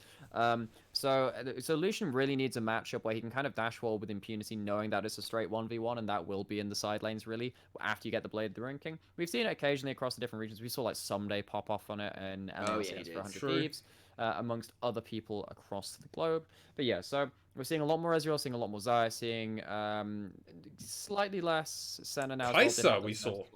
and we saw the Kai'Sa as well. Kai'Sa was a little bit different, though. I think that's going to be a Hawk special for a little bit because it was such a dive-heavy Yeah. competition. Can I get some thoughts from you guys, gents? So I was paying attention to Summoning Insight earlier this evening, Right. and they were actually reckoning that Wish I had that Senna luxury. because Senna is going to be back, and actually there's going to be a number of support picks that are going to be with her. There's a lot of good support picks, but there's going to be the weird tank picks. They're reckoning Cho'Gath, Zac, Alright. and things like that. That kind of ilk actually work really Alright. well with the Senna because Alright. they can be flexed around from there as Yeah. well. So that was Yeah. their Yeah, thing. Zach support is already a pretty good support pick. I got some thoughts on this. And I'm gonna call this the LS effect. Alright. If you have a platform and you bitch and moan about something so much, it starts to become true. Donald Trump did it and he became president. Okay. LS is doing it and he's changing the support the meta. President of the meta, I see. This is it. He's gonna make it happen. That's where I'm going with this. I call it the LS effect because it's way more fun to call it and actually keep it in the League of Legends community than have to refer to somebody I don't want to have to bring up again. I swear if someone clips this and brings it back in like 5 years. If you start off some beef with us, LS, I'm gonna be the white man. No, because he understands that I'm memeing the fuck out of this. Because obviously I'm memeing the fuck out of this. If I take this, because now, okay, so as the support main of the LJL, officially unofficial, I can't wait for Sona to be good again. Oh, Sona. Oh, right. Oh my god, I want LS to be right and mages should be played, but god damn is Nautilus free real estate at the moment. Yeah, Nautilus is pretty good, but then also like Nautilus doesn't necessarily. Yeah, Thresh is. I think Thresh is maybe the S tier AD carry. Yeah, I think he's actually potentially Thresh is good fun. Thresh, I grant you, Nightmare, but wasn't what I was expecting you to be thinking. No, but yeah, I think the support pool has been kind of changing a little bit as well, particularly because we have been seeing so many blind pick Broms in the LJL pool. It can be abused, right? Because the Ornn has been so high prevalence. So I think we saw that today that the Karma doesn't necessarily work into the mid and late game against that champion, but maybe something like a Sona or a Zyra does, and they do scale really well. I can't wait for Zyra to be good again. Oh my She's a lot of fun. god, free real estate. It's the same problem with Morgana. If you play that shit against a LeBlanc, Morgana's trash. Get Morgana out. We saw Morgana. No. Morgana's trash. I'm biased as fuck, but Morgana's trash. You go argue with Wolf. No, I'm not arguing with anybody. I'm just saying my point. That's not a point then. I'm putting myself in a box and I don't want to talk about it. I'm doing an Eric Cartman in my safe space. I say something and I don't want to hear it. No, this is a man who's really good. Who's mentally still dark bound. Morgana's really good against that champion. Morgana's really good into Zyra Khan right now, amongst a couple of other picks. But basically, if you pick something like a Braum or a Zyra Khan, Morgana ends up kind of winning lane for free and then being a really big mid-game team-fighting pick menace. Yeah, just don't get to late game. Well, even then in late game, the Black Shield becomes really important for your AD carry. Black Shield, yeah. So there's a lot of stuff like that. But the I problem think with Flash Sonya's Soul Shackles is also a lot of engage, right? Like you there are some big play with your Flash model. Yeah, but the problem with playing something like these mage supports is that LeBlanc's in meta. And LeBlanc just eats those supports up for breakfast. They end up there, and at that point, it means like what we saw in the AXZ Sengoku game is that if you get a pick onto a key support who is kind of one of these major supports, like something like the Rakan or something, those two picks around the Dragon Santa Corporal's Rakan ended up pretty much losing the game for AXZ because they were in control of the game up until that point. And one wayward bit of CC, one wayward bit of damage ends up you're a man down, whereas someone like a Braum doesn't really suffer from that. Well, it's not just that though. It's also things like Gragas is being played, and Gragas is definitely nuking people at the minute, and Karthus as well. Karthus throws an R out, and he's managed to like hard farm his way to a 3 levels. But we haven't seen Karthus then you can at all in the LJL. Yes. We saw it from Hoglet once. We've seen it from Hoglet once, and we've seen it banned against him another 2 times, I think. Okay. They lost that game. That was the one where Ebby ran over the Mordekaiser in the top lane, I think. Yes, it was. Right. Okay. Right. Mid. Yeah, that was their first game. God, that was a bad game. It was a nice idea. Yeah, it is whatever. It was cute, but yeah. But yeah, no, I think that there are some compositions where these mage supports can do pretty well, particularly when there isn't as assassin-y kind of mid laner poking around. True. Yeah. But yeah. So we talked a little bit about bot laney stuff. I just kind of want to move on and kind of like sure. There's a lot more. We start kind of just going around in circles. Oh yeah, we could go around. Yeah. I'm fine with going on to the next topic. Which one do you want to go for? So I think we talked a little bit about Yuumi anyway. She's really good with Ezreal, really good with Olaf. Yes. She means that you, as opposed to Okay, so I'll attack this on to the end of the last point, right? Because mage supports, oh no, they can get killed by assassins. Yeah, you're not good at tangents, are you?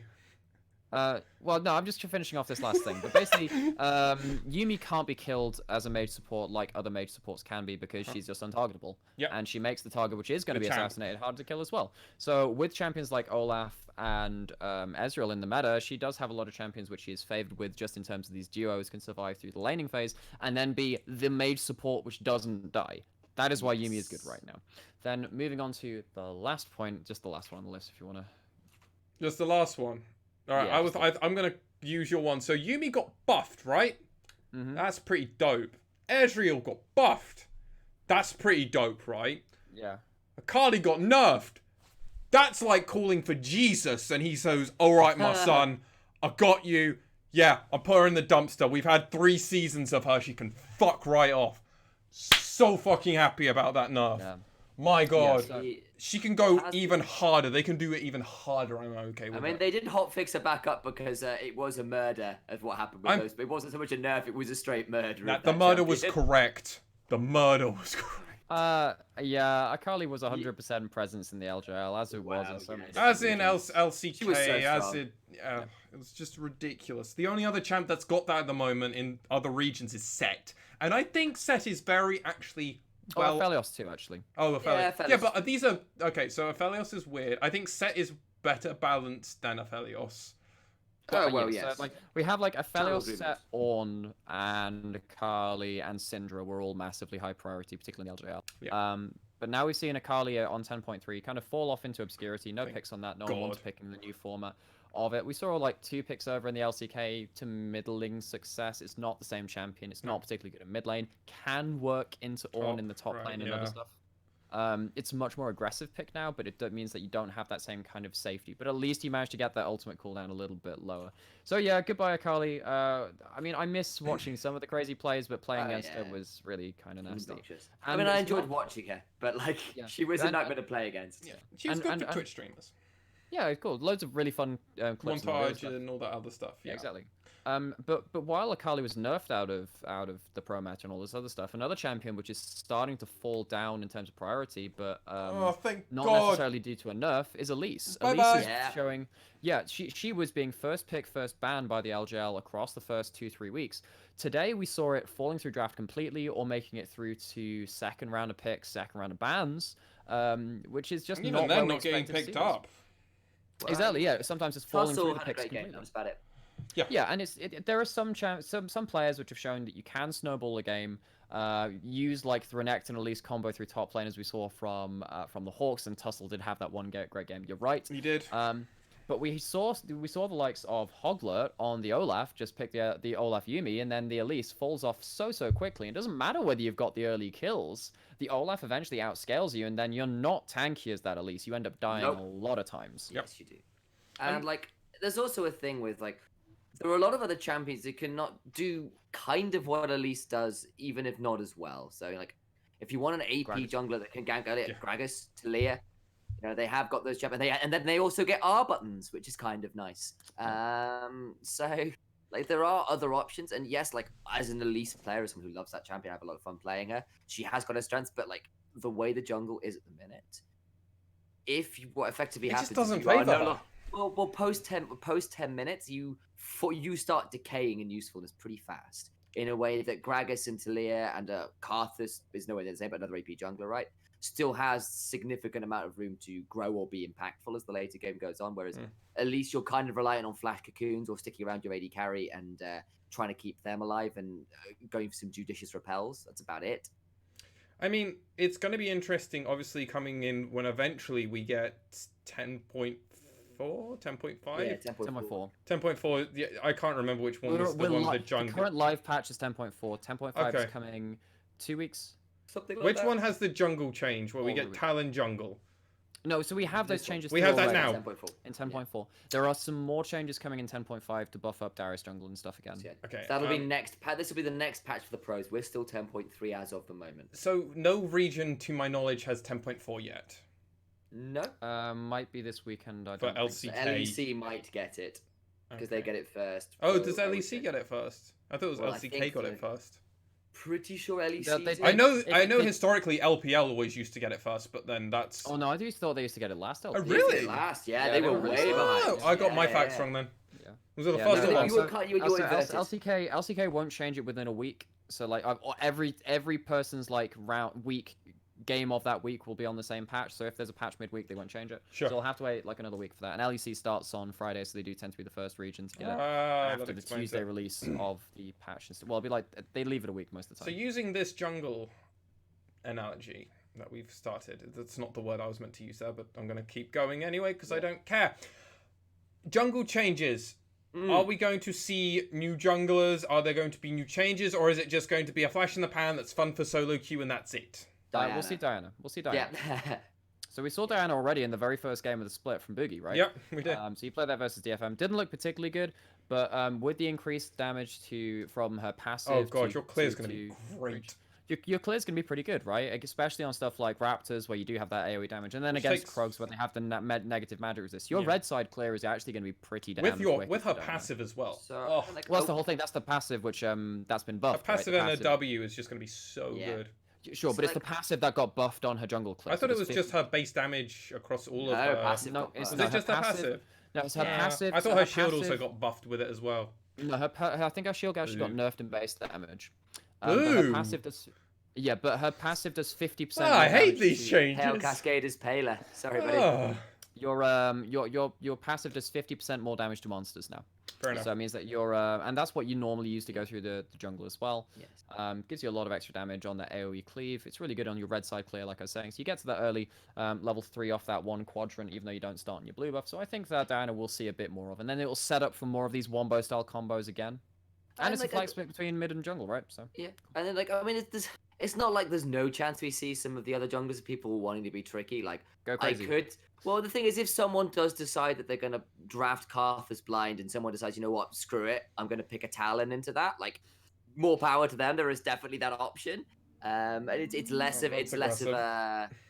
Well, it's less stupid. It's less just throwing the game away. Like there's some validity to it now. I still don't think it would be the best pick. Don't get me wrong.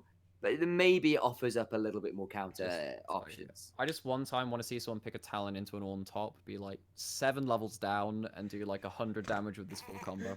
That'd be the dream, man.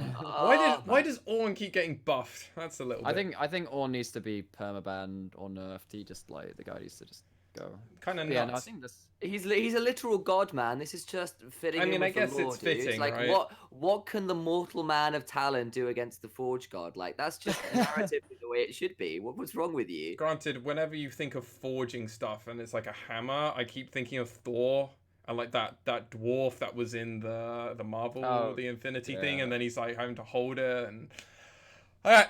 We're just me. Cool. I'm with you. It took me a little moment to go. Oh yeah, that's where it is. Weird flex. I'm pretty sure. I was definitely going more towards Thor. I think I saw that version of. Which one was it? That was the last one, right? That was the last. It was the one. It wasn't Ragnarok. It was Infinity War. Yeah, I saw that with you. I saw that with you. Oh yeah, you're. Oh no. No, it was the first one. I know my Marvel knowledge. Because it's the first one of the two. Like it was Infinity War, then Endgame. No, because he's getting his. He had the axe. Back. He got the axe in Infinity War, and it wasn't enough. Remember, because he didn't aim for the head of Thanos. Yeah, that's what was thought. Yeah. So if you should have aimed for the head. Yeah, I paid for your ticket for that. That was not Endgame. Oh shit, that was Endgame. Oh. Thank you. That's what I'm getting at. It's all just one horrible mess in my head. With that in mind, I want to pass it over to both of my co-hosts here, with any closing thoughts about the LJL Week 4 or any other topics they very quickly want to just say for themselves, and then that's it. Well, on the topic of Thor and all the other stuff, I think going into these next couple of weeks will be really key to see which teams are worthy of picking up the hammer of the title of LJL and trying to claim that throne from DFM, who are looking rampant. Looking forward to cover those games. Obviously got the last 4 of Week 4 to cover as well. But, got some others coming up in the next coming weeks as well. Mm-hmm. Yeah, teams seem to win some, they seem to lose some, but in the end, DFM appears to be winning. So, kind of see whether that continues on. And I'm curious to see whether teams can kind of figure out how to play to their strengths and mitigate some of their weaknesses, because at the minute it's very volatile as to whether they get exposed or abused with those or not at the minute. So looking forward to it. And with that in mind, thank you so much for listening and or watching. You can find this podcast on all major podcasting platforms, from Spotify all the way through to Stitcher and obviously the iTunes podcast app. We have been the LJL Official Unofficial. You can find us on social media under LJL Unofficial or LJL Official Unofficial. A Google search will find you there. Our Twitter handles are underneath. My one is Marswan. We also have Initialize and Nymera. It's also on the description of our Twitter of LJL Unofficial. Thank you so much for listening, and we hope we'll see you soon.